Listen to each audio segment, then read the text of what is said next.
আমরা আমাদের যে উপজেলা সদরগুলো আছে সেখানে আমরা এই মেডিকেল চেম্বার আমরা করব, যেখানে নর্মাল ডেলিভারির ব্যবস্থা থাকবে।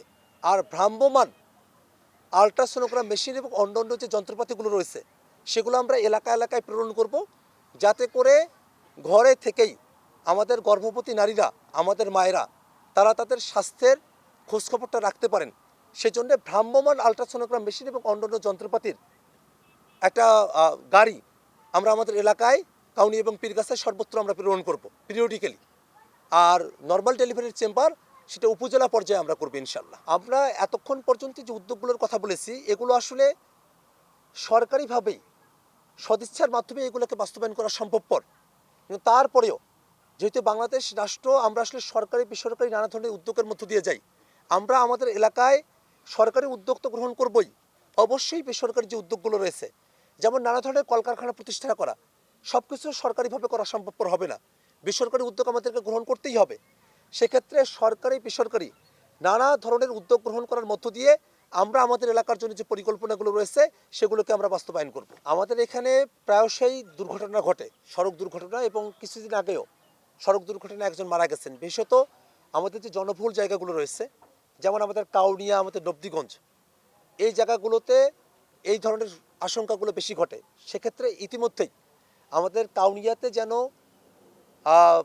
পথচারী পারাপারের জন্য একটা ব্যবস্থা গ্রহণ করা হয়, সেজন্য আমরা সরকারের কাছে আবেদন করেছি, এবং আমরা আশাবাদী যে খুব অল্প সময়ের মধ্যে সরকারের তরফ থেকে কাউনিয়াতে রাস্তার উপর দিয়ে পথচারী পারাপারের একটা সেতু সরকার উদ্যোগ গ্রহণ করে এটাকে বাস্তবায়ন করা হবে। মাদকের বিষয়ে আমাদেরকে প্রথম যে বিষয়টা মাথায় রাখা দরকার, যে আমাদের আসলে তরুণেরা যারা আছেন তারা আসলে কেন মাদকের সঙ্গে সম্পৃক্ত হন।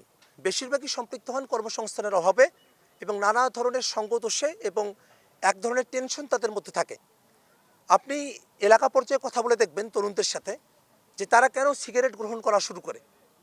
বলবেন, তারা উত্তরই করবে যে আমার টেনশন, চিন্তা, সেই টেনশন কমাতে তারা সিগারেট খান।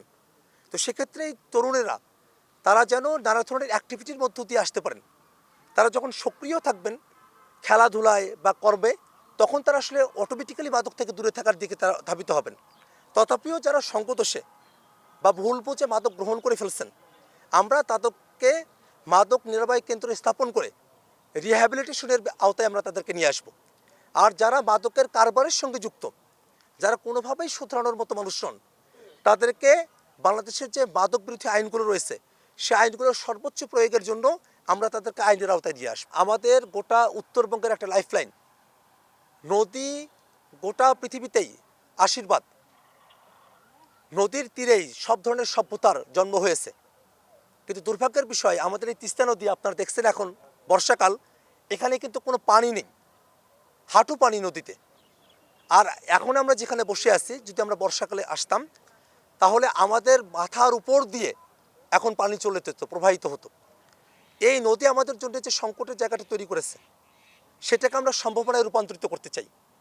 আমরা কাউনিয়া পীরগাছার মানুষেরা, হারাগাছের মানুষেরা, আমরা তিস্তা নদীর পাড়ে আমাদের এই জনপদ, তিস্তাকে নিয়ে আমাদের অনেক স্বপ্ন। আমরা যদি তিস্তার সমস্যার সমাধান করতে পারি তাহলে আমরা আমাদের উত্তরাঞ্চলের, আমাদের আশাবাদী যে আমরা 50% সমস্যার সমাধান করতে পারবো। সে কারণে আমরা আজকে তিস্তা নদীর পাড়ে বসেছি। আমরা একই সাথে চরাঞ্চলের মানুষও, প্রত্যন্ত অঞ্চলের মানুষও, আমরা আমাদের এই এলাকাটাকে আমরা নতুন করে আমরা সাজাতে চাই। আমাদের যে নদীমাতৃক বাংলাদেশ, সেই নদীমাতৃক বাংলাদেশের যতটুকু সম্ভাবনা, তার সমস্ত সম্ভাবনাকে আমরা বাংলাদেশে আমরা বাস্তবায়ন করতে চাই। আমরা কৃষিতে বিপ্লব চাই। আমরা নদীতে যে কার্যক্রমগুলো করা সম্ভব, নদী শাসন থেকে শুরু করে নিয়ে নদী থেকে সেচ প্রকল্প করা, নদীতে মৎস্য চাষ করা, নদীর কিনারায় শিল্প গড়ে তোলা, নদীকে একটা লাইফলাইন হিসেবে তৈরি করা, নদীকে একটা যোগাযোগের পথ হিসেবে ব্যবহার করা সম্ভবপর। যেমন দক্ষিণাঞ্চলের যে নদীগুলো রয়েছে তাতে গভীরতা থাকার কারণে তারা যত সহজে নদীপথে ঢাকায় আসা যাওয়া করতে পারে।